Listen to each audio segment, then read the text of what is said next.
शान्तिः वनस्पतयः शान्तिर्विश्वे देवाः शान्तिर्ब्रह्म शान्तिः सर्वगुण शान्ति शान्तिरेव शान्तिः सामा शान्तिरेधि। षडानंद गुरुजी को ब्रह्मचारी षडानंद गुरुजी को बारेमा विशेष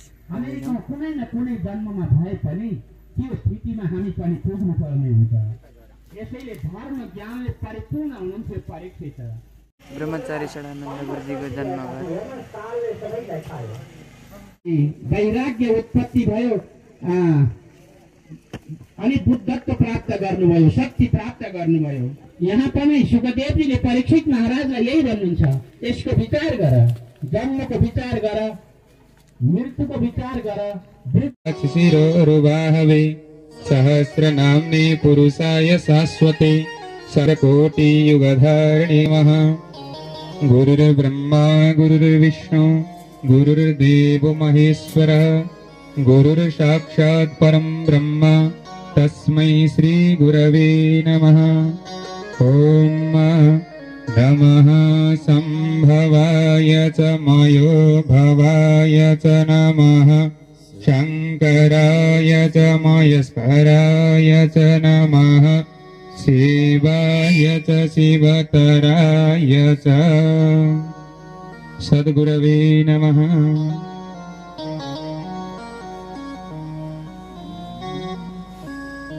श्री गुरुदेव कृपामि शरणागत प्रभु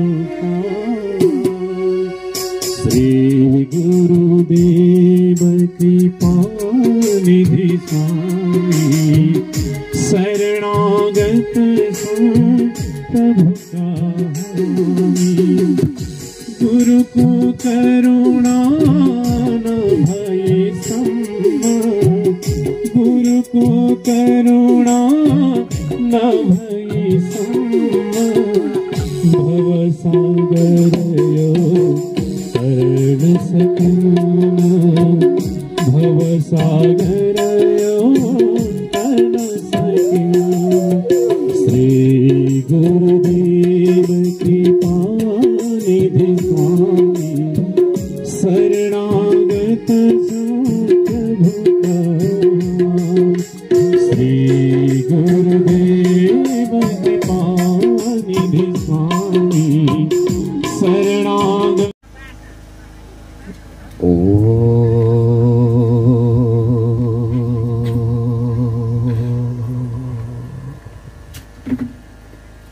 पूर्णमदः पूर्णमिदं पूर्णात् पूर्णमुदच्यते पूर्णैश्च पूर्णमादाय पूर्णमेवावशिष्यते। ओम शांतिः शांतिः शांतिः। भवानी शंकरो वंदे श्रद्धा विश्वासरूपिणौ याभ्यां विना न पश्यन्ति सिद्धः स्वान्तहस्तमेश्वरम् सच्चिदानन्दरूपाय विश्वोत्पत्त्यादिहेतवे तापत्रय विनाशाय कृष्णाय नमः। सच्चिदानन्दरूपाय गुरवे बुद्धिसाक्षिणे संसारतापदधानां शरण्याय नमो नमः। ओम शांतिः शांतिः शांतिः। बोल सच्चिदानंद भगवान को। श्री कृष्णचंद्र भगवान को, यज्ञ पुरुष भगवान को, सत्य सनातन धर्म को, श्रीमन नारायण नारायण नारायण, श्रीमन नारायण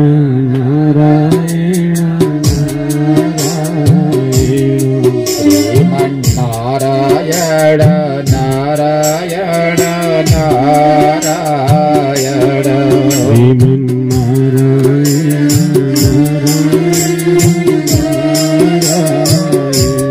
श्रीमन नारायण नारायण नारायण, श्रीमन नारायण नारायण नारायण, श्रीमन नारायण नारायण नारायण, श्रीमन नारायण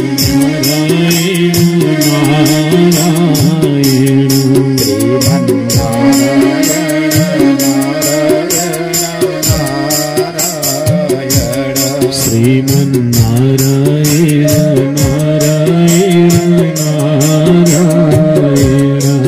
श्रीमन नारायण नारायण नारायण, श्रीमन नारायण नारायण नारायण, श्रीमन नारायण नारायण नारायण, श्रीमन नारायण भगवान को, जय सत्य सनातन धर्म को, जय।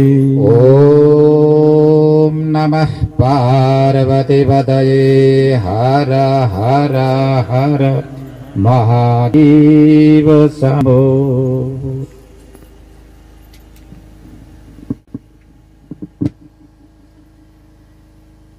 यज्ञ पुरुष भगवान का चरणार बिन्दमा मनसा नमन गर्दै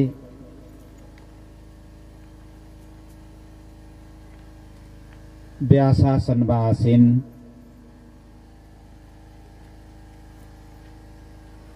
वितराग संत मेरा गुरु भाई समादरणीय स्वामीजी महाराज,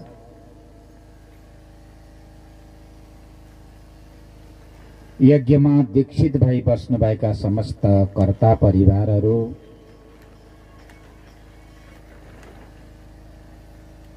मेरा साथमा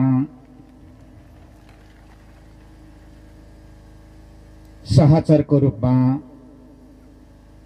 सँगसँगै आएका डाक्टर नवराज ब्रह्मचारी, अन्य ब्रह्मचारीहरू, श्रीमद् भागवत का पावन चरित्र सर्वणार्थ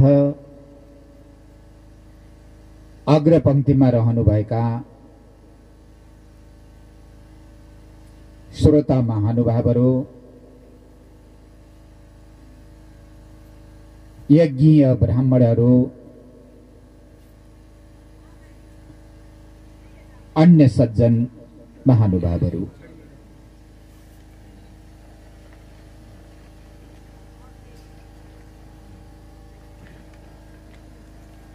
समयले कहाँ प्रेरणा कसरी प्रेरणा गर्छ थाहा हुँदो रहेनछ।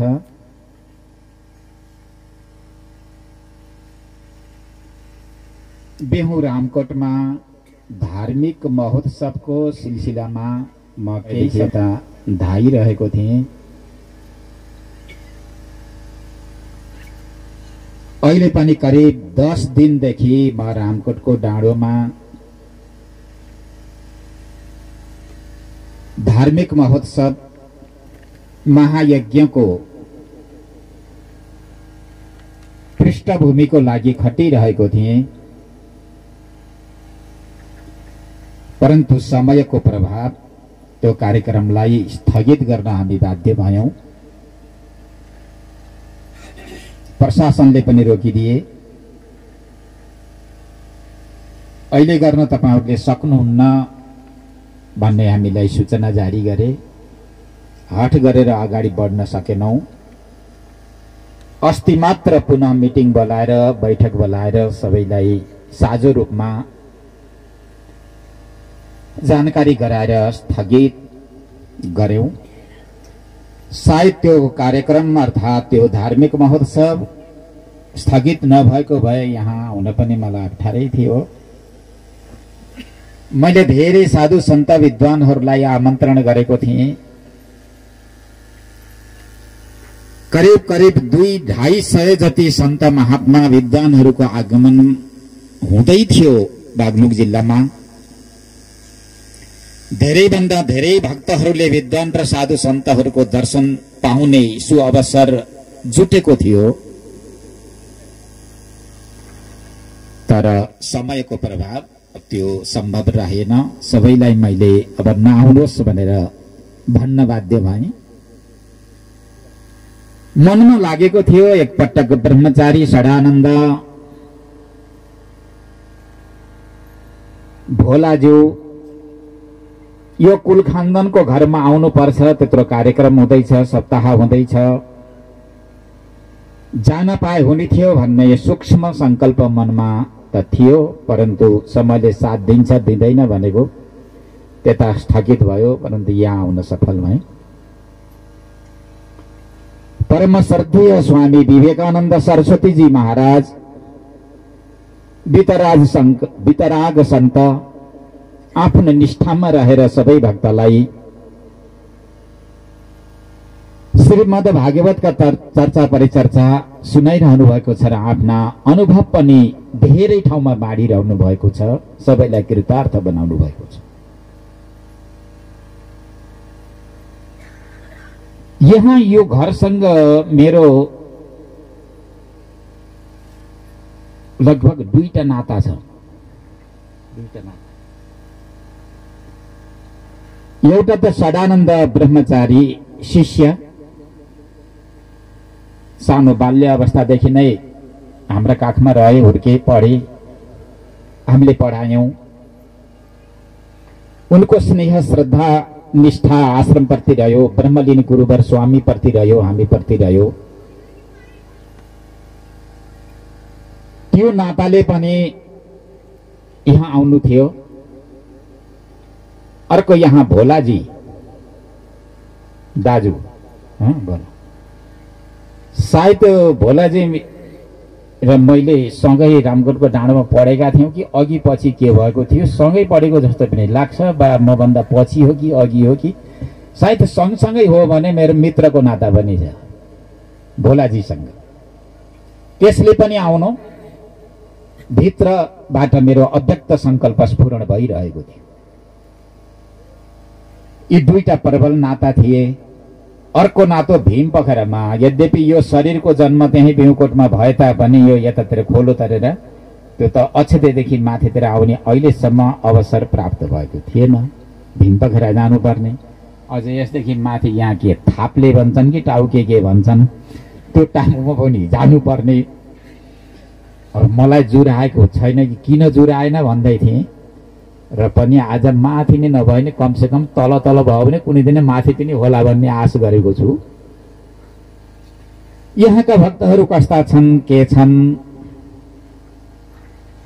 अब रामकोटमा हामी धेरै बसियो र यहाँका भक्तहरू त्यहाँ आज रामकोटमा कति गए गएनन्, कतिको भेट भयो कि भएन, देखेका चेहरा एकदम कमी जस्तो लाग्यो। चेहरा असाध्यै नयाँ नयाँ, देख्दै नदेखेका चेहरा नयाँ हुनु स्वाभाविकै पनि हो। भीमपोखराबाट पढ्न भने रामकोटको टापुमा धेरै गए। रामचन्द्र गौतम सायद यो घरका आचार्य पनि हुन् कि हो, उनी हाम्रा विद्यार्थी। यहाँ प्रवीण चेलो नै भयो। देवघाटलाई मैले राखेँ, पाडे, पलाएँ। मलाई अर्को खुसी लाग्यो, पारायण चेलाले गरेको छ अरे, असाध्यै राम्रो पाठ गरेको छ अरे भन्ने सुने। धेरै धेरै धन्यवाद, आशीर्वाद पनि परमणि शिष्यलाई। र अब यहाँ धेरै पहिला गुरुजी यो स्कुलमा आएर धान्याचल गरिदिनु भएको थियो अरे, त्यो पनि सुने। त्यो बेलामा मलाई आउने मौका मिलेन, स्वामीजीलाई मिल्यो कि मिलेन थाहा भयो। सायद हामीलाई लेखेको थिएन। कहिलेकाहीँ इच्छा हुँदा हुँदै पनि लेख्दो रहेनछ, त्यो समय जुर्नु पर्दो रहेछ। समय नजुरेसम्म संयोग हुँदो रहेनछ। यस्तै यस्तै प्रसङ्गहरू थिए र आज सायद यो घरका पितृहरू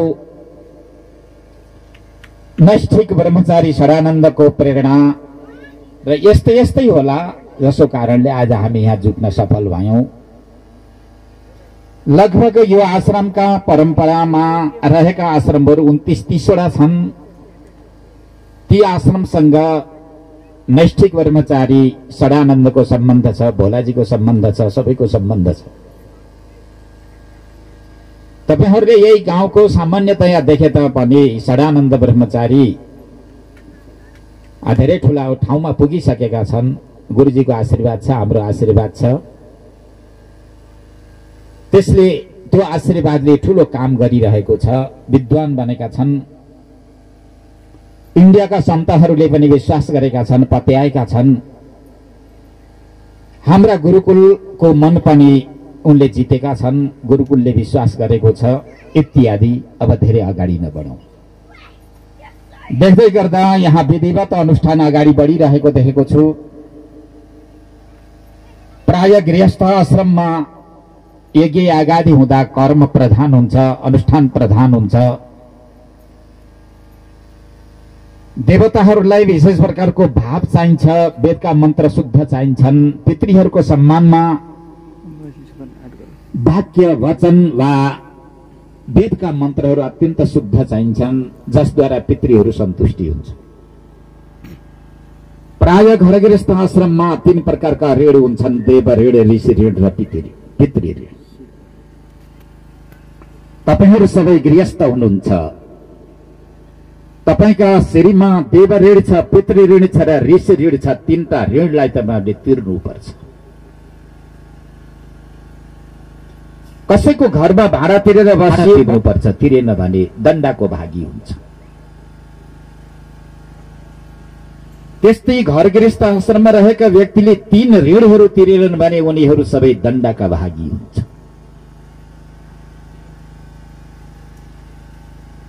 वेद वेदान्त शास्त्रहरूले 3 प्रकारका ऋणदेखि उऋणी गृहस्थ बन्नु पर्दछ र बाटो पाइन्छ, किनकि सृष्टि संसारमा रहनु छैन। तपाईहरूले भागवत सुन्दै हुनुहुन्छ। पृथु महाराजले धरतीलाई छोडे, ऋषभदेवले धरतीलाई छोडे, उत्तनापाद जस्ता राजाहरूले धरतीलाई छोडे, मनु महाराजले धरतीलाई छोड्नुभयो। जब जब गुणलाई स्वीकार गरेर धरती सृष्टिमा आइन्छ, गुणात्मक सृष्टिमा लामो समयसम्म बस्न पाइँदैन, बस्न मिल्दैन, जानुपर्छ। पठित अपठित, विद्वान अविद्वान, मूर्ख सज्जन, ऋषि मुनि महर्षिहरू जति पनि शरीरधारी हुनुहुन्छ, सबैले शरीरलाई परित्याग गर्नुपर्छ। यो सबैलाई थाहा छ। तर छोड्ने कसरी, जाने कहाँ, लिएर आयौं के, श्रुति स्मृतिहरूले जबसम्म वाचिन्छ वाचनझरी के कस्ता कर्म गर्ने हो नीति निर्देशन गरेका छन्।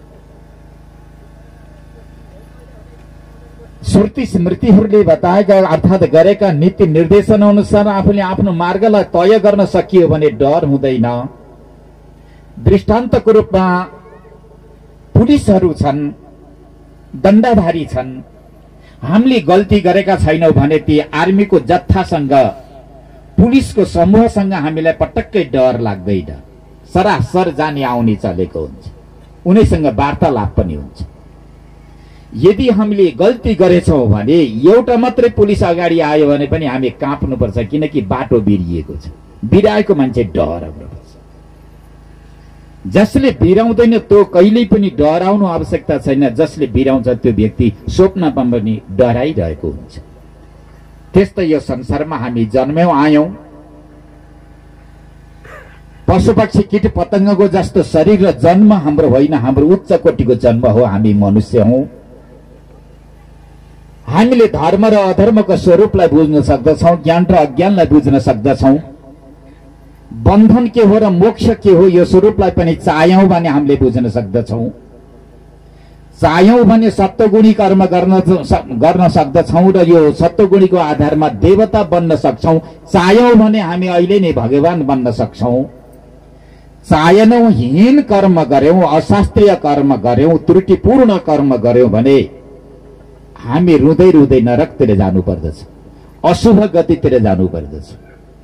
त्यसैले घर गृहस्थ आश्रममा जन्मेका व्यक्तिहरूले 3 प्रकारका ऋण, देवताको ऋण हामीले देवताद्वारा धेरै सम्पत्ति उपभोग गरेर उनको कृपाद्वारा हामी बाँचिराखेका छौँ।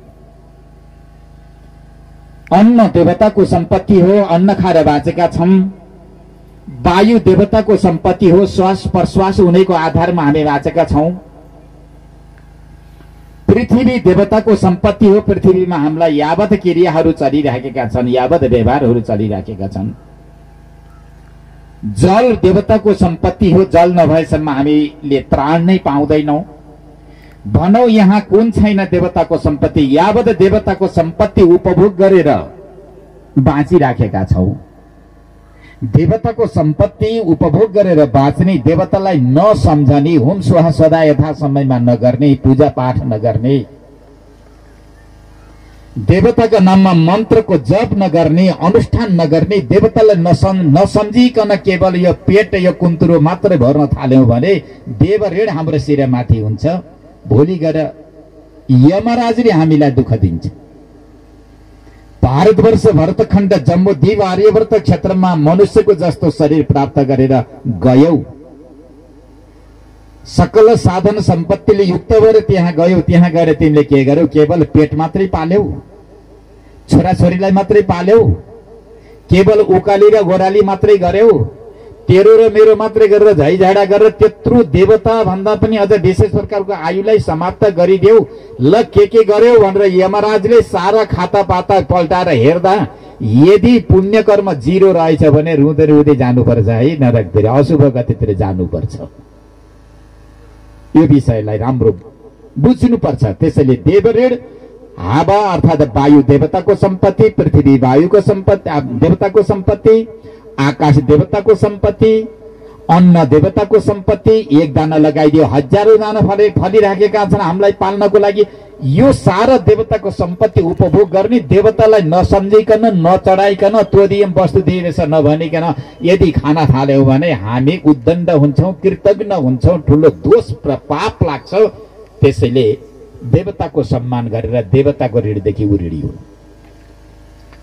अर्को पितृ ऋण छ। यो हाम्रो शरीर पितृको सम्पत्ति हो। आत्मा भई जायते पुत्र भनेर उपनिषद शास्त्रले भन्छ। बाबु तिमी माता पिताले खाएको अन्न, अन्नद्वारा तयार भएको रजबीज, रजबीजको यथा समयको संयोगद्वारा जन्मिन्छौ।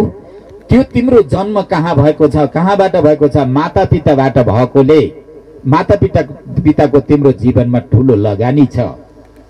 तिम्रो लागि माता पिताले के गरेनन्, के सोचेनन्, के विचार गरेनन्, आफू चिसोमा सुतेर तिमीलाई तातोमा सुताइदिए।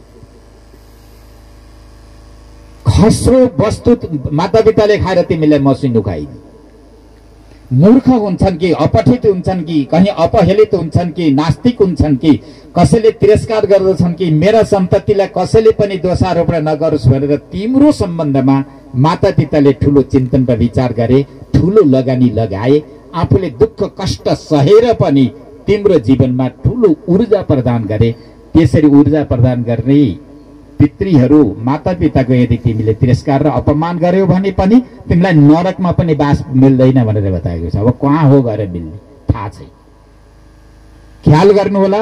माता पिताको ठूलो लगानी हुन्छ सन्तति प्रति। सन्ततिले यदि माता पिताको सेवा नगर्ने, जीवित सम्झरी सेवा शुश्रूषा गर्नु, मृत्यु पश्चात उनीहरूको उद्धारको कामना गर्दै तीर्थ गइदिनु, भागवत आदि ग्रन्थहरू श्रवण गरिदिनु, श्रीमद् भगवत गीता श्रवण गरिदिनु, विष्णु सहस्रनाम स्तोत्र पाठ गरिदिनु, यावत पितृहरूको स्मरण गर्दै दिनचर्या व्यतीत गर्नु, प्रत्येक दिन पितृको नाममा तर्पण गरिदिनु। पितृको ऋणदेखि उऋणी बन्न सकिन्छ। ऋष ऋण भनेको गुरुको ऋण हो। गुरुले पशु बुद्धिबाट मनुष्य बुद्धिमा लैदिनुहुन्छ, मनुष्य बुद्धिबाट देवताको बुद्धि उत्पन्न गराइदिनुहुन्छ। यथा समयमा यदि जिज्ञासु रहेछ भने उसलाई ब्रह्मज्ञानी साक्षात भगवान बराबर बनाइदिनुहुन्छ। बाबु यो भक्ष्य हो, यो अभक्ष्य हो, यो खाना हुन्छ, यो खाना हुँदैन, यो कर्तव्य हो, यो अकर्तव्य हो, यो तिम्रो लागि हितकारक हो, यो तिम्रो लागि अहितकारक हो, यो कर्म नगरे है भनेर जुन गुरुले शिष्यलाई उपदेश गर्नुहुन्छ त्यो महान उपदेश हो। त्यस्तो उपदेश अरू कसैले पनि गर्न सक्दैन। त्यसैले ऋषि ऋण छ, ऋषि ऋण पनि गुरुको सम्मान गर्दै ऋषि ऋण तिर्नु पर्दछ भनेर 3 प्रकारका ऋणदेखि उऋणी हुने विधि पनि शास्त्रले बताएको छ। यदि त्यो विधिलाई उल्लङ्घन गरियो भने ऋणी बनिन्छ। त्यो ऋण अब कहिले कसरी तिर्ने त्यो पनि थाहा हुँदैन। परिणाम अत्यन्त अन्धकारमय हुने भएकोले यी ऋणदेखि बच्नको लागि श्रुति स्मृतिहरूले वेद वेदान्त शास्त्रहरूले ठूलो नीति निर्देशन गरेका छन्। अरू यहाँ भागवत चलिरहेको छ। यो भागवत अनुपम ग्रन्थ हो। तपाईहरूलाई कतिको थाहा छ छैन। हामी बडा धनाढ्य छौं। हाम्रो दर्शन वेद मन्थन गरेर निकालिएका भागवत आदि गरिएका यी 18 पुराण उपपुराण महापुराणहरू छ। महर्षि वेदव्यासले वेदलाई मन्थन गरेर भागवत जस्ता पुराणहरू निकालिदिनु भएको छ। अब कलियुग आउँदैछ। कलियुगमा प्राय कलियुगीय मनुष्यहरूको आयु कमी हुन्छ। आयु कमीका साथसाथै बुद्धि पनि कमजोर हुन्छ। सारा कर्महरू पनि कमजोर हुँदै जान्छन्। कलियुगीय प्राणीको उद्धार र कल्याण कसरी हुन सक्छ, यस विषयमा लामो चिन्तन र विचार गर्नुभयो महर्षि वेदव्यासले। सरस्वती नदीको किनारमा उत्तराभिमुखी बनेर सरस्वती नदीको जल आचमन गरेर आँखा बन्द गरेर रचना गर्नुभएको यो श्रीमद् भागवत ग्रन्थ हो। गुरुलाई स्थापना गर्नुहुन्छ देवर्षि नारद, जसलाई देवदूत भनेर भनिन्छ। देवर्षि नारदको महती कृपाले महर्षि वेदव्यासले लेख्नु भएको यो श्रीमद् भागवत यस्तो छ। साधु सन्यासीहरूले पढेर गुरु शिष्यको सम्बन्ध उपस्थापित हुँदै शिष्यहरूले सुने र यो ग्रन्थ गुरुले पढाउनु भयो भने एउटा स्वाध्यायको क्रमले अगाडिपट्टि बढ्दछ भने घर गृहस्थ आश्रमीहरूले यो श्रीमद् भागवत विधिवत श्रवण गरेछन् भने कर्म गर्दै यदि भूल त्रुटि पूर्ण कर्महरू भएछन् र आफ्नो कर्मको प्रभावले पितृहरू यदि अशुभ योनिमा अशुभ गतिमा गएका रहेछन् भने श्रीमद् भागवत सन्ततिहरूले राम्रोसँग श्रवण गरिदिए, सविधि श्रवण गरिदिए भने उनीहरूले शुभ गति प्राप्त गर्दछन्। यो छ शास्त्रको विधि। भागवतलाई प्रेत विमोचक शास्त्र भनेर पनि भनिन्छ। कर्मभिर भ्राम्य माणैस्य देव त्रियङ निर्यो निशु। कर्मको प्रभावले व्यक्ति देवता हुन पनि सक्छ, मनुष्य हुन पनि सक्छ। त्रियको योनि एकदमै अशुभ योनिमा पनि जान सक्छ। कर्मको प्रभावले यदि अशुभ योनिमा गएका रहेछन् भने सन्ततिहरूले विधिवत वेदका मन्त्रहरू उच्चारण गरेर यज्ञहरू पनि त्यस्तै प्रकारको विधिले सहित भएको यज्ञ स्थापना गरेर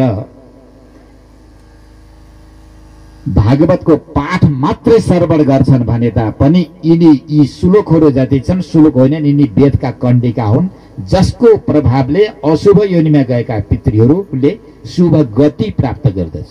मोक्षको लागि भने आफूले नै ज्ञान जान्नुपर्छ, तर अशुभ गतिबाट शुभ गति भने भागवतले पुर्याइदिन्छ। अर्को प्रमाण यो छ।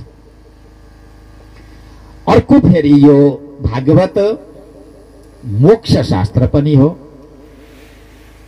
मोक्ष शास्त्र कसरी हो भन्ने सन्दर्भमा राजा परीक्षित साक्षी हुनुहुन्छ। ऋषिको अपमान गरे राजा परीक्षितले, यो त तपाईँले सुनिसक्नुभयो। ऋषिको श्रापदेखि बच्नको लागि गंगा किनारामा सुखदेव स्वामीको शरणमा गएर 7 दिनसम्म विधिपूर्वक भागवत श्रवण गरिसकेपछि राजा परीक्षितले मोक्ष गतिलाई प्राप्त गरेको प्रसंग पनि तपाईले सुन्नुभएको होला, भागवतमै आउँछ। कर्मवशात अशुभ योनिमा गएका पितृहरूले पनि शुभ गति पाउँछन् भन्नेमा दृष्टान्त धुन्धुकारी र गोकर्णको छ, महात्म्यमा आउँछ। धुन्धुकारीका चरित्रको सम्बन्धमा तपाईहरुले महात्म्य सुनिसक्नु भएको होला, नभए सुन्दै हुनुहुन्छ। अशुभ कर्मको गतिले त्यो प्रभावले प्रेत योनिमा गएको धुन्धुकारीलाई गोकर्णले विधिवत भागवत सर्पण गरिदिइसकेपछि 7 आँखले बाँस 7औं दिनका दिन फुटिसकेपछि उसले देवयोनि देवत्व योनिलाई प्राप्त गरे। त्यसैले प्रेत विमोचक शास्त्र भागवत हो भन्ने कुरा यहाँबाट सिद्ध हुन्छ। राजा परीक्षितले विधिवत 7औं दिनसम्म श्रवण गरिसकेपछि अन्त्यमा मोक्ष गतिलाई प्राप्त गर्नु हो। सुखदेव स्वामीको स्तुति र प्रार्थना गर्दै भन्नुहुन्छ, हे भगवान, तपाईँ जस्ता अमलात्मा विमलात्मा पुण्यात्मा ब्रह्मज्ञानी म जस्तो संसारमा लुटपुट भएको व्यक्तिलाई आज यो गति प्रदान गर्ने तपाईको ऋण कसरी तिरौं भनेर आँखा बन्द गर्दै गर्दा सुखदेव स्वामी त्यहाँबाट उठिकन गइसक्नुभयो। राजर्षि परीक्षितले मोक्ष गति प्राप्त गरे। यी प्रसंग भागवत भित्रै आउँछ। त्यसैले विधिवत भागवत श्रवण गर्नु यो वेदको र ऋषिमुनि महर्षिहरूको नीति निर्देशन हो। अब यहाँ विभिन्न प्रकारका चरित्रहरू आउँछ। विभिन्न प्रकारका चरित्रहरू आउँदै गर्दा तृतीय स्कन्धमा आफ्ना पतिदेव ऋषि कर्दम जंगलतिर गइसकेपछि देवहूति माता छोराको रूपमा अवतरित कपिल देवको नगिचमा जान्छ। देवहूतिको बडा उद्गार छ त्यहाँ। छोराको रूपमा अवतरित भगवानको नगिचमा गएर देवहूतिले भन्नुहुन्छ, हे भगवान, म मेरा पतिका साथमा लामो समयसम्म विषयको उपभोग गरेँ। व्योमानमा चढेर आकाश गतिले कहाँ कहाँ पुगे मैले बताउन सक्दिनँ। 84 व्यञ्जन, दूध गभ्यान जस्ता बिस्तरा, के भनौं कुन सुख थिएन। यावत सुख सयल जति मैले मेरो जीवनमा पतिका साथमा उपभोग गरेँ। मेरो पति सन्यासको लागि जंगलतिर गइसक्नुभयो। विषयतिर पल्किरहेका लम्किरहेका जो मेरा इन्द्रियहरू छन्, इन्द्रियहरू अतृप्ति छ। तर एउटा ज्ञान यो भइराखेको छ, विषयको उपभोग गरेर चिर शान्ति शाश्वत शान्तिको अनुभूति हुँदो रहेनछ, यो पनि थाहा भयो। अब विषयतिर संसारतिर इन्द्रियतिर मैले मेरा आँखा बन्द भएका छन्, त्यता जान चाहदिन। मोक्ष गतिलाई मैले जान्न चाहन्छु। मोक्ष गतिलाई जान्नको लागि प्रकृति र पुरुष यो दुई तत्त्वलाई अलग गर्नुपर्छ रे भगवान। एउटा प्रकृतिको तत्त्व छ रे शरीरमा वा सृष्टिमा, अर्को पुरुष तत्त्व छ रे। प्रकृति र पुरुष यो दुई तत्त्वलाई जबसम्म अलग गरिँदैन, यसलाई बिनिँदैन, तबसम्म शुभ गतिलाई प्राप्त गर्न सकिँदैन भन्ने शिष्ट जनहरूको भनाइ छ। यो मैले सुनेको छु। अब यो दुईटालाई अलग कसरी गर्ने भनेर देवहूतिले व्यवहारद्वारा तृप्ति नहुने, संसारद्वारा कृतार्थताको अनुभूति हुन नसक्ने, व्यवहारमा मात्र भुलिरहँदा अधुरो जीवनमा जिउनु पर्ने, संसारमा मात्र लुटपुट भएर बस्दा तेरो र मेराको बीचमा मात्र बसिरहँदा मृत्यु पश्चात ठूला ठूला संकट आउने यो परिणति देखिसकेपछि आफ्ना पुत्रको रूपमा अवतरित भगवान कपिलको नगिचीमा गएर ज्ञानको विषयमा प्रश्न गर्नुभएको छ। यहाँबाट के बुझ्न सक्छौ भने हामीलाई लागेको होला, तपाईहरुलाई लागेको होला, बागलुङ बजारमा पनि घर बनाइसकेका छन् छोराछोरीहरूले, काठमाडौँतिर पनि बनाइसके। यो भीमपखाराको उकाली ओराली पनि अब उक्लने काम पनि अब धेरै दिन छैन, थोरै दिन छ, किनकि बजारमा घर बनिसके, कसैका चितवनमा बनिसके, कसैका पोखरातिर बनिसके, सबै ठिकठाक भयो। अब राम्रो छ, अब सुखसँग हामी बस्न पाइन्छ, बसिन्छ। अरु के चाहियो भनेर यसैमा मात्र ढुक्क हुनु होला, कृपया यसमा मात्र ढुक्क नहुनु होला। किनकि ऋषि मुनि महर्षिहरूले र ठूला ठूला राजर्षिहरूले पनि शरीरलाई परित्याग गरेका छन्। परित्याग गरिसकेपछि शरीरलाई जब हामीले छोडेर जान्छौँ, नजानिएको मार्गलाई अवलम्बन गरेर अगाडिपट्टि बढ्नु पर्ने हुन्छ, नजानिएको देशतिर जानुपर्ने हुन्छ, हो त्यस बेलामा सङ्कट आइपर्न सक्छ। असली घर छ अन्तै खाले रित्तै छ अहिले, अब उस घरमा गई बस्नु पर्ने छ तैले, उही पनि यहीँका झैँ भोक लाग्ने छ भाइ, शिव शिव पछि खाने के छ तेरो कमाई। कविहरूले लेख्छन्। तिम्रो घर त अन्यत्रै छ नि, यो त 160 वर्षको लागि घर हो। यी ओकाले र ओराली पनि 160 वर्षका लागि हुन्। त्यो घर अहिले रित्तै छ। भला अहिले त यो घरलाई तिमीले भरिपूर्ण बनाएका छौ, परन्तु अर्को घर खाली छ। त्यो घरले तिम्रो प्रतीक्षा गरिराखेको छ, यी बुढाबुढी कहिले आउँछन् भनेर। म एक्लै छु, यी बुढाबुढी कहिले आउँछन् भनेर त्यो घरले प्रतीक्षा गरिराखेको छ। उही पनि यहीँका चाहिँ भोक लाग्ने छ भाइ, विचार गर। यहाँ भोक लाग्छ, अन्न चाहियो, यहाँ त्रिखा लाग्छ, पानी चाहियो, यहाँ जाडो हुन्छ, कपडा चाहिए, यहाँ मित्रता चाहिन्छन्, मित्र नभएसम्म बस्न बाँच्न सकिँदैन। यहाँ पनि अनुकूलका परिवारहरू चाहिन्छन्, नभए बाँच्न गाह्रो हुन्छ। जसरी यहाँ चाहिन्छन् त्यस्तै प्रकारले वहाँ पनि चाहिन्छ, वहाँ पनि अन्न चाहिन्छ, वहाँ पनि जाडो हुन्छ, किनकि शरीर हो। शरीर जहाँ जहाँ जान्छ यसका पछाडि सारा व्यवहारहरू जान्छन्। चाहे देवताको शरीरमा जानुहोस्, जहाँ जहाँ गइन्छ त्यहाँ त्यहाँ यिनले सताउँछन्। उही पनि मित्र चाहिन्छन्, वहाँ पनि अनुकूलका परिवार चाहिन्छन्, वहाँ पनि जाडो हुन्छ, कपडा चाहिन्छन्, वहाँ पनि भोक लाग्छ, अन्न चाहिन्छ, वहाँ पनि प्यास लाग्छ, पानी चाहिन्छ, वहाँ पनि अनुकूलको घर चाहिन्छ।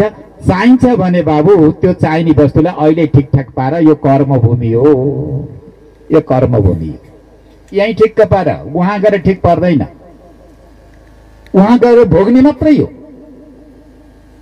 म खाऊँ मै लाऊँ सुख सयल बा मोज म गरौँ म बाँचौँ मै नाचौँ अरू सब मरुन् दुर्बलहरू। अहिले तिमीले यस्ता यस्ता कल्पना गरेर बस्न थाल्यौ भने त्यो घरमा जाँदा के गर्ने हो? आँखा बन्द गरेर विचार गरेर जानु त जानु नै छ। त्यसैले त्यो लोकलाई ठिक पार्नको लागि सकेसम्म त सक्छौ भने अहिले नै ज्ञान गर, अर्थात् ब्रह्मज्ञानी बन, अमलात्मा विमलात्मा मुक्तात्मा बन। यसरी जाऊ फेरि फर्केर आमाको गर्भमा 84 लाख योनि यन्त्रमा भ्रमण गर्न नपरोस्। त्यसरी जाऊ, जन्म मृत्युको लगतलाई काटेर जाऊ बाबु। यदि यसरी जन्म मृत्युको लगतलाई काट्न सक्दैनौ भने तिमीलाई वहाँ यी अनन्त माने सुखकारक अनुकूलका वस्तुहरू चाहिन्छन्। ती वस्तुलाई तयार गर्ने यही हो, यही ठिक्क पारेर लिएर जानुपर्छ, वहाँ गएर मिल्दैन। र त्यसको लागि आज नै विचार गर। श्रीमद् भागवतले के गर्दाखेरि ठिक हुन्छ भन्ने नीति निर्देशन गरेको छ। चतुर्थ स्कन्धमा जाँदै गर्दा पृथ्वी महाराजको प्रसङ्ग आउँछ। पृथ्वी महाराजले अन्तिममा अर्को जन्ममा गएर खाने के भनेर शर्त परिचर्चा गर्दै गर्दा यज्ञको अनुष्ठान गर्दछ। यज्ञ पुरुष भगवानलाई प्रसन्न बनाउँछ। यज्ञ पुरुष भगवानलाई प्रसन्न बनाइसकेपछि सनक सनन्दन सनातन सनत कुमार 4 योगेश्वरहरूको उपस्थिति हुन्छ। उनीहरूले यहलोक र परलोकका सारा विधि सिस्टम शिष्टाचारहरूको उपदेश गर्दैछन् र पृथ्वी महाराज मुक्तात्मा हुनुहुन्छ। त्यसैले यहलोक र परलोकमा उपभोग गर्ने सारा विषय वस्तुको दिग्दर्शन भागवतले गरिदिने भएकोले तपाईहरू सबैले विचार गर्नुहोला, चिन्तन गर्नुहोला। अब ठुलो लामो सत्सङ्ग त तपाईँहरूलाई मिल्न गाह्रो हुन्छ। घरमा कमसे कम पञ्चाङ्ग देवताको पूजा गर्नुहोला। बिहान बेलुका शङ्ख घण्टा तपाईँहरूका घरमा बजुन्। अगरबत्ती भलोस्, कमसे कम धूपबत्ती होस्। जय जगदीश हरे नेपाली भाषामा छ, त्यो त सबैले बहिनी सानाले रट्न सक्छन्, बुढाबुढी आमाहरूले पनि रट्न सक्नुहुन्छ। बाबु सुनाइदेऊ त भनेर एउटा कमसे कम जय जगदीश हरे हुन सक्छ। निधारमा भस्म त्रिपुण्ड हुन सक्छ। गलामा रुद्राक्षको माला हुन सक्छ। भला ठुला तीर्थ जान नसक्नुहोस्, घरमा ठुला यज्ञ यागादि गर्न नसक्नुहोस्, कमसे कम 5 वटा देवताको पूजा गर्न सक्नुहुन्छ। कलशमा जल राखेर जल चढाउन सक्नुहुन्छ। घरका अगाडि तुलसीको मैरो बनाएर तुलसीको मैरोमाथि तुलसीलाई जल चढाउन सक्नुहुन्छ। भगवान सूर्य नारायणलाई कमसे कम केही नजाने पनि हे सूर्य नारायण तपाईँलाई मैले जलको अर्घ चढाएको छु है भनेर सूर्यतिर फर्केर कमसे कम जलको अर्घ चढाउन सक्नुहुन्छ। सन्ध्या समयमा चन्द्रमातिर फर्केर हात जोडेर हे चन्द्रदेव तपाईँको शीतलताले म ऊर्जावान बनेको छु भनेर चन्द्रमाको लागि प्रणाम गर्न सक्नुहुन्छ। नगुजै कृष्ण गङ्गाजी छन् औँसी पूर्णिमा सग्रातीमा, त्यहाँ गएर हे गङ्गे गङ्गे च यमुने चैव गोदावरी सरस्वती भनेर प्रणाम गर्न सक्नुहुन्छ। सामान्य कर्मले पनि तपाईहरुको एउटा ठूलो राजमार्ग तयारी हुने भएकोले घरमा पूजा गर्नुहोस्। बिहान बेलुका कमसे कम 1 माला जप गर्नुहोस्। वर्ण र आश्रम अनुसार जसलाई जे अधिकार छ अधिकार अनुसार योग्य गुरुबाट दीक्षा मन्त्र सुनेर बा गायत्री पनि अत्यन्त शुद्ध, आज गायत्री त सुन्छन् ब्राह्मणहरूले, उनीहरूले शुद्ध मन्त्र जप्दैनन्। सोधौं कसैलाई लाज लाग्छ, हेर त अहिलेसम्म पनि शुद्ध मन्त्र जपेर हुन्छ भनेर कसैले केही भन्छ कि भनेर त्यो संकोचको कारणले लाजको कारणले बिचाराले शुद्ध 24 वटा अक्षर गायत्री पनि शुद्ध जप्न जान्दैन। लाज नमान्नु होला। यी षडानन्द ब्रह्मचारीहरू जस्ता यी ब्रह्मचारी आएका हुन्छन्, केही भएन भने रामकोटको टापुमा गएर त्यहाँ बसेका साधुलाई ल न मैले गायत्री सानामा सुनेको हुँ, कस्तो जपेको छु, शुद्ध अशुद्ध कस्ता छन्, कृपया अशुद्ध भए शुद्ध बनाइदिनुहोस् न भनेर 80 वर्षको वृद्धले गएर सोद्धा पनि हुन्छ। लाज नमान्नु होला है। एक दिन तपाईले सुधार्नु भयो भने नि फाइदा हुन्छ। शुद्ध गायत्री जप्नुहोस्। महिला दिदी बहिनी आमाहरू हुनुहुन्छ, कमसे कम दीक्षा मन्त्र सुन्नुहोस्। छोटा हुन्छन् लामा हुन्छन्, 1 माला बिहान बेलुका घुमाउनुहोस् न। एकैछिन बसेर आँखा बन्द गरेर कसको आधारमा म बाँचेको छु त नि विचार गर्नु होला। कोही न कोही छ तपाईँ हामीलाई बचाउने। दाल भातले मात्र हामीलाई बचाएको छैन बाबा, ख्याल गर्नु होला। हामीभित्र कुनै एउटा ऊर्जाशील ऊर्जा प्रदान गर्ने एउटा शक्ति छ, त्यो शक्तिको एकैछिन ध्यान गर्नु। आँखा बन्द गरेर हातमा माला लिएर माला जप्ने पनि एउटा विधि छ। कमसे कम माला जप्नुहोस्। निधारमा कमसे कम टीका तिलक लगाउनुहोस्। माता पिताका श्राद्धहरू आउँछन्, श्राद्ध नछोड्नुहोस्। बिहान बेलुका कमसे कम घरमा शङ्ख घण्टा बज्यो भने पनि त्यसले केही न केही राजमार्ग खुला गरेको हुन्छ, ढोका खुला हुन्छन्। यो बानी र अभ्यास कसैले पनि नछोड्नुहोस्। आफ्ना छोराछोरीहरूलाई शुभ संस्कार दिने कोसिस गर्नुहोस्।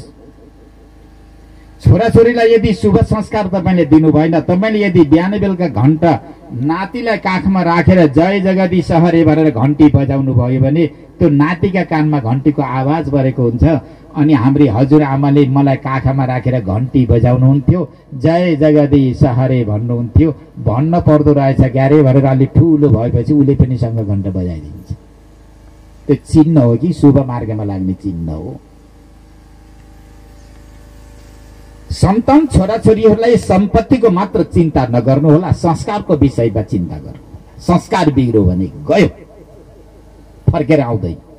भला सम्पत्ति आज नभए भोलि आउन सक्छ, भोलि नभए पर्सि आउन सक्छ। एक पटक संस्कार बिग्रो भने फेरि फर्केर आउँदैन। त्यसैले आफ्ना सन्तानहरूलाई सुसंस्कृत बनाउने, ज्ञानी बनाउने। कहिलेकाहीँ आफ्ना सन्तानहरूलाई लिएर मठ मन्दिरमा जाने, साधु सन्तहरू कहाँ जाने, अनि आफूलाई केही शङ्का लागेका छन् भने सोधेदी। यस्ता अभ्यासहरू गर्दै तपाईहरु जानुभयो भने धेरै राम्रो हुन्छ। अभ्यास बसाल्नु होला। र यो कही कथा प्रवचन भएको छ भने त्यहाँ गएर सुन्ने अभ्यास पनि तपाईहरुले गर्नु होला। तपाईहरु सबै गृहस्थ हुनुहुन्छ, गृहस्थहरूले पकाउनु भन्दा पहिला एक मुठी पाखा सारेर मुष्टि दान गर्ने परम्परा छ। मुष्टि उठाएर जहाँ नगीचमा गुरुकुलमहरू छन् गुरुकुलममा पठाइदिने गर्नु, यो आमाहरूको काम हो। विशेष गरी आफूले पकाउनु भन्दा पहिला एक मुठी देवतालाई चढाउनु होला। त्यो देवतालाई चढाएको कसैलाई दिएको होइन।